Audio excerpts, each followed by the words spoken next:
अब जब कई देशों ने फिलिस्तीन को मान्यता दे दी तो ऐसे में अमेरिका और इजराइल की तैयारी यह है कि फिलिस्तीन के वेस्ट बैंक पर कब्जा कर लिया जाए। और नेतन्याहू कई बार इस बात को कह चुका है, तो सऊदी अरब के मोहम्मद बिन सलमान ने दिखाई है हिम्मत और सीधी सीधी रिपोर्ट आपकी स्क्रीन पर। वेस्ट बैंक के लिए कह दिया है मोहम्मद बिन सलमान ने कि वेस्ट बैंक पर कब्जा करने की सोचना भी मत। अगर तुम हमसे नॉर्मलाइजेशन करना चाहते हो तो वेस्ट बैंक रेड लाइन है। अगर तुमने वेस्ट बैंक पर कोई भी हरकत की और कब्जा करने का इरादा बनाया तो सऊदी अरब से तुम्हारा कभी भी नॉर्मलाइजेशन नहीं होगा। हमारे लिए वेस्ट बैंक रेड लाइन है। वहीं ईसाइयों के सबसे बड़े धर्मगुरु पोप ने भी कह दिया है कि इजराइल गाजा के अंदर मार काट, दंगा फसाद, हमले और लोगों को जबरदस्ती उनकी जमीनों से निकालना बंद कर दे। यमन के अंसारुल्लाह ने कहा है, हूथी के लीडर ने, कि अगर इजराइल ने गाजा, फिलिस्तीन, यमन, ईरान को हरा दिया तो फिर वो दूसरे देशों के पीछे जाएगा और उनके साथ भी वही करेगा। उधर सऊदी अरब ने ऐलान किया है कि यमन की गवर्नमेंट को 368 मिलियन डॉलर दिया जाएगा।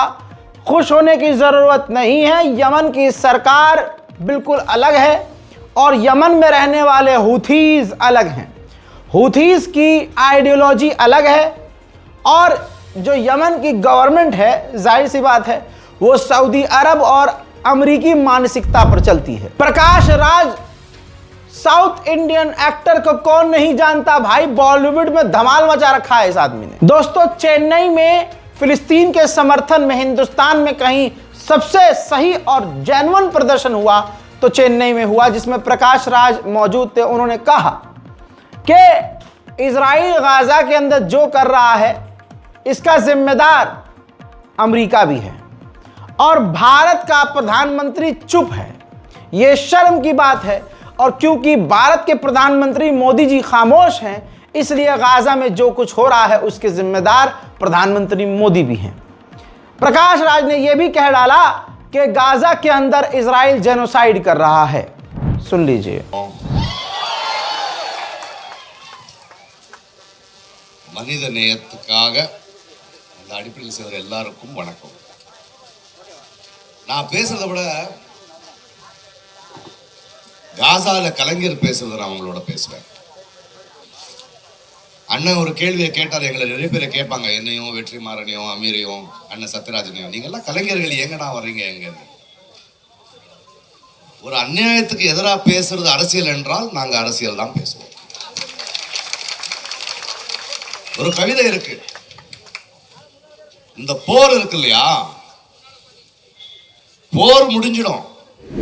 सिर्फ यही नहीं दोस्तों, साउथ इंडियन एक्टर बहुत बड़े जिनको हम कटप्पा के नाम से जानते हैं, जिन्होंने कटप्पा का कैरेक्टर किया था, वो भी इस प्रोटेस्ट में शामिल हुए। उन्होंने कहा कि हमें और हम जैसे आर्टिस्ट को ऐसे इंसानियत वाले प्रोग्राम में शामिल होना चाहिए।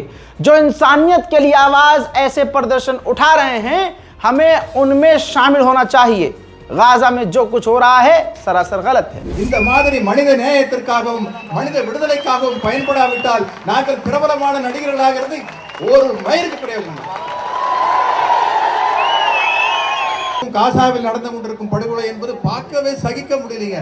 எப்படி அந்த மனிதாபிமானத்தோட அவங்க போய் மேல அந்த குண்டு போடுறாங்க, அந்த குழந்தைகள் சாகிறது எல்லாம் பார்க்கும்போது இந்த காசாவின் மீது தாக்குதல் நடந்தவன் எப்படி நிம்மதியா படுத்து தூங்குவான்? அவனுக்கு மனிதாபிமானமே இல்லையா? புறங்கிலிருந்து மனிதன் பிறந்தான்னு சொல்றாங்க. இவனுக்கெல்லாம் முழுசா மனுஷன் ஆகல, ஒரு ஆஃப் வேல் அப்படியே நின்றுட்டாங்க. அதனால தான் அந்த புத்தி இருக்குது. இதை உலக நாடுகள் தடுத்து நிறுத்த வேண்டும், ஐநா சபை முடிவெடுக்க வேண்டும். ஒவ்வொரு முறையும் ஒரு இனத்தின் விடுதலைக்காக போராடும் போது இது மாதிரி தான் இனப்படுகொலை நடக்கிறது। हजरात, यही तो शर्म की बात है कि एक तरफ भारत के प्रधानमंत्री कहते हैं कि भाई फिलिस्तीन को हम मानते हैं, फिलिस्तीन को मोदी जी मदद भी भेजते हैं, लेकिन जहां पर स्टैंड लेना चाहिए वहां ले नहीं रहे। अब आप देखिए, इटली अंग्रेज है ना, मुस्लिम देश नहीं है ना। इटली ने क्या किया जो मुस्लिम देशों ने भी नहीं किया। ऐसे मुस्लिम हुक्मरानों पर लानत है कि वो देख रहे हैं कि गैर मुस्लिम देश क्या कर रहे हैं और हम क्या कर रहे हैं। इटली ने बैन कर दिया है इजराइल को टूरिज्म इवेंट से, यानी इजराइल से इटली धीरे धीरे बिल्कुल किनारे हो रहा है। जो भारत में रहकर तालियां पीट रहे हैं, वी स्टैंड विद इजराइल, हजरात इजराइल की आवाम जनता खुद इजराइल के साथ नहीं है, नेतन्याहू के साथ नहीं है, क्योंकि एक नेतन्याहू ने सारे यहूदियों को परेशान किया हुआ है। एक कामयाब मुल्क जो तेजी से तरक्की कर रहा था, उस देश को जंग में डालकर वहां के नींद चैन सब कुछ यहूदियों का उड़ा दिया है। आज इजराइल के अंदर नेतन्याहू के खिलाफ प्रदर्शन हो रहा है और ये रोज हो रहा है।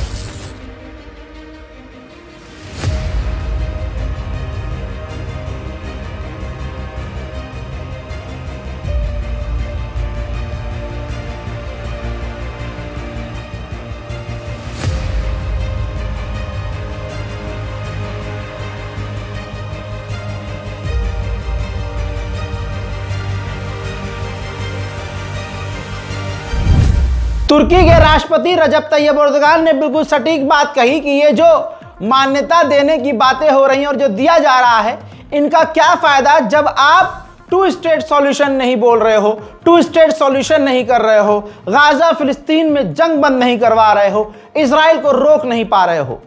आने वाले समय में कुछ ही दिनों में मैं अमेरिका जाऊंगा और अमेरिका में मैं कई नेताओं से मिलूंगा और गाजा और फिलिस्तीन के मुद्दों पर बात करूंगा। And the difference that the 80th General Assembly has is many countries will recognize the state of Palestine. The decisions towards recognizing the Palestinian state will accelerate the realization of the two-state solution. बड़ी खबर एक और आ रही है कि Gaza city के अंदर से, गाजा की तरफ से अचानक से एक रॉकेट आया जो इजराइल के इलाके में जाकर गिरा है। देखिए,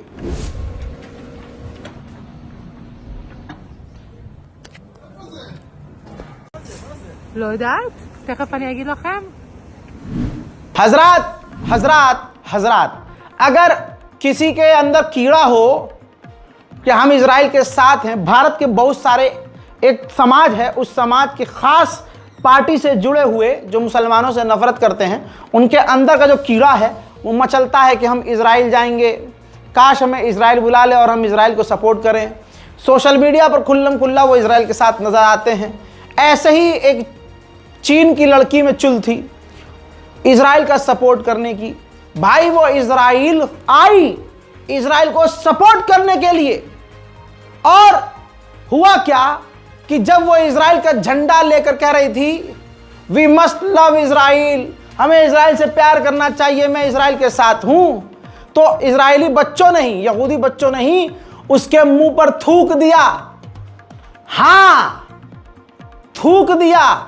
और इतना ही नहीं, जब वो आगे अगले दिन हिम्मत करके जलील होकर, बेगैरत होकर, थप्पड़ यहूदियों से खाकर दूसरी जगह पर जाकर इजराइल में रहकर, मतलब इजराइल जाकर इजराइल में रहकर Israel we support Israel, I support Israel झंडा लेकर कर रही थी, तो यहूदियों ने पीट डाला। एक ने तो मुंह लाल कर दिया, एक ने लात मार दी, और गालियां जो पड़ी वो यहूदियों से अलग। तो जिनको कीड़ा है पीछे इजराइल को सपोर्ट करने का, जल्दी से वो इजराइल पहुंचे। फिर उनके साथ क्या होता है, चाइनीज लड़की को देख लीजिए। Elohim love Israel. Praise God. God love Israel. May God have love this Milano. And it's all speed.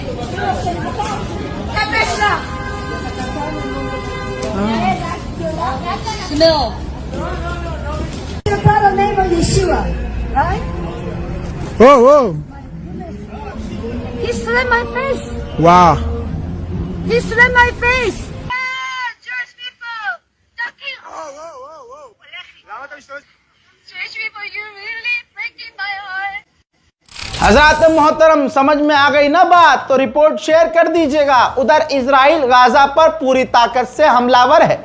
हमले के बाद के जो मंजर है उससे आप अंदाजा लगा सकते हैं कि गाजा में हो क्या रहा है।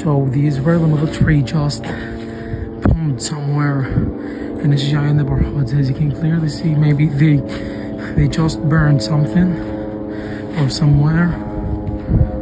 As you can clearly see how the smoke is heavy.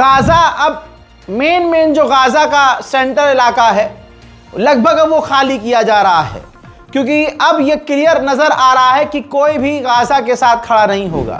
तो मंजर अब ये है, ज्यादातर तस्वीरें अब यही आ रही हैं कि अब गाजा को फिलिस्तीन के लोग, गज्जा के लोग छोड़ रहे हैं।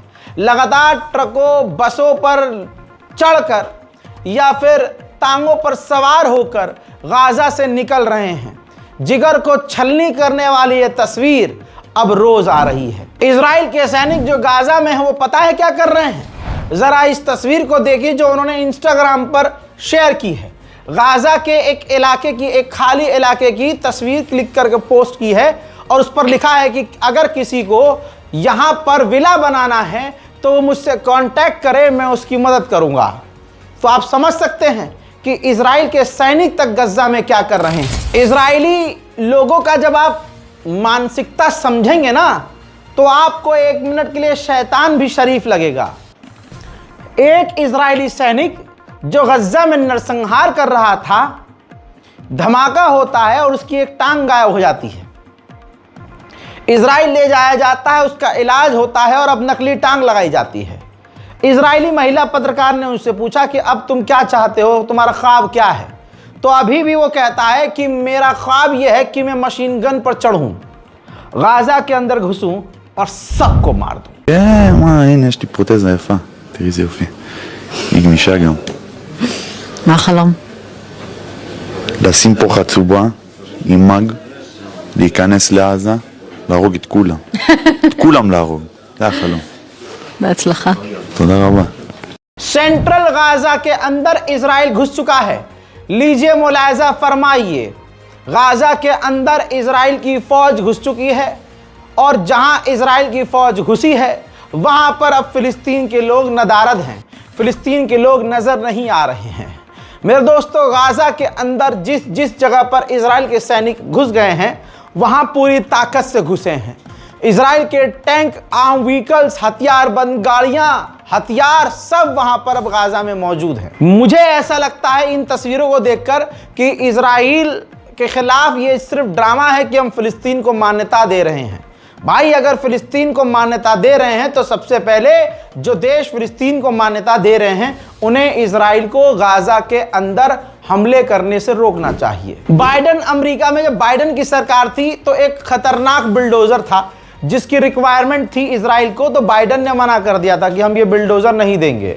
लेकिन अब ट्रंप ने परमिशन दे दी है और जरा इस तस्वीर को देखिए, ये शैतान दिखने वाला खतरनाक बड़ा हैवी सा जो बुलडोजर है ये इजराइल को अमेरिका ने, ट्रंप ने दे दिया है और अब वो बुलडोजर गज्जा के अंदर पहुंच चुके हैं। अब तमाम चीजों को किनारे करके एक बात समझ लीजिए, बड़ी बात है, इजराइल खुल्लम खुल्ला वेस्ट बैंक पर कब्जा नहीं कर रहा है। वो बिना बताए चुपके से वेस्ट बैंक के ऊपर कब्जा करना शुरू कर चुका है। वहीं फिलिस्तीन के वेस्ट बैंक के इलाके की ये तस्वीर जिसमें आप देखिए जो सेटलर्स हैं, इजरायली सेटलर्स, इजरायली आम लोग हैं, वो फिलिस्तीनियों के घरों और उनकी ज़मीनों पर, उनके इलाकों पे हमला कर रहे हैं। ज़बरदस्ती फिलिस्तीन में रहने वाले, वेस्ट बैंक में रहने वाले फिलिस्तीनियों के ऊपर हमला करके उनको वहाँ से भगाने की कोशिश कर रहे हैं। वहीं मेरे साथ एक तस्वीर देखिए आपकी स्क्रीन पर, यह घर के अंदर से किसी फिलिस्तीनी ने चुपके से बनाया है कि सामने वाली गली में दूर फिलिस्तीनी मकान के अंदर, घर के अंदर इजरायली परिवार घुस गया है और उसने उस घर पर कब्जा कर लिया है। जर्मनी का दोगलापन देखिए। यूरोविजन जो एक गेम होने वाला है यूरोप के अंदर, जिसमें बहुत सारे देश मांग कर रहे हैं कि यूरोविजन से इजराइल को निकाल देना चाहिए, तो जर्मनी कह रहा है कि नहीं, ये सरासर गलत है, ये एक बड़ा गेम है और इसके अंदर से इजराइल को नहीं निकालना चाहिए। लेकिन यही हराम का पिल्ला जर्मनी इसी यूरोविजन से रूस को पहले ही निकाल चुका है। मोहतरम हजरात, ड्रोन तस्वीर आ गई है फ्लोटिला काफिले की, देखिए दोस्तों और शेयर करते रहिएगा, जिसमें बताया जा रहा है कि हजारों एक्टिविस्ट तेजी से अलग अलग शिप में सवार होकर, जिस काफिले का नाम फ्लोटिला है, गाजा के लगभग करीब पहुंचते जा रहे हैं। जैसे जैसे वक्त आगे बढ़ रहा है वैसे वैसे ये फ्लोटिला काफिला गजा के करीब पहुंच रहा है। इजराइल के जितने लोग हैं वो सब कातिल हैं। कैसे? इस पत्रकार को देखिए, जो वाई नेट इजराइल का चैनल है उसका ये एंकर है पत्रकार। अब अगली तस्वीर देखिए, पहचाना? नहीं पहचान पाएंगे। अब दोनों तस्वीर साथ देखिए, ये दोनों व्यक्ति एक हैं।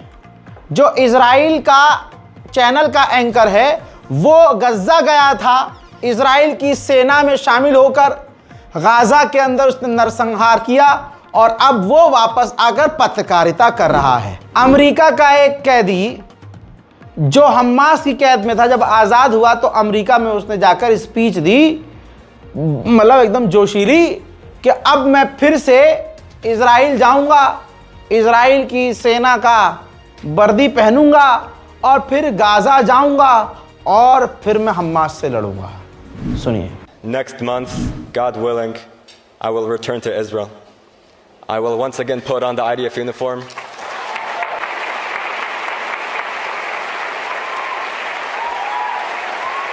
I will once again put on the IDF uniform, and I will proudly serve alongside my brothers. My story does not end with survival, it continues with service. आदा नित्साखन। मोहतरम हजरात, ये तो हाल है, ये चल रहा है मिडिल ईस्ट में। इस रिपोर्ट को शेयर कीजिए और इंतजार कीजिए मेरे अगले अपडेट का। अपनी राय कमेंट में लिखिए। हमारे चैनल रज़ाग्राफी अनस्क्रिप्टेड को सब्सक्राइब कीजिए और अपनी दुआओं में हमें याद रखिए। जय हिंद।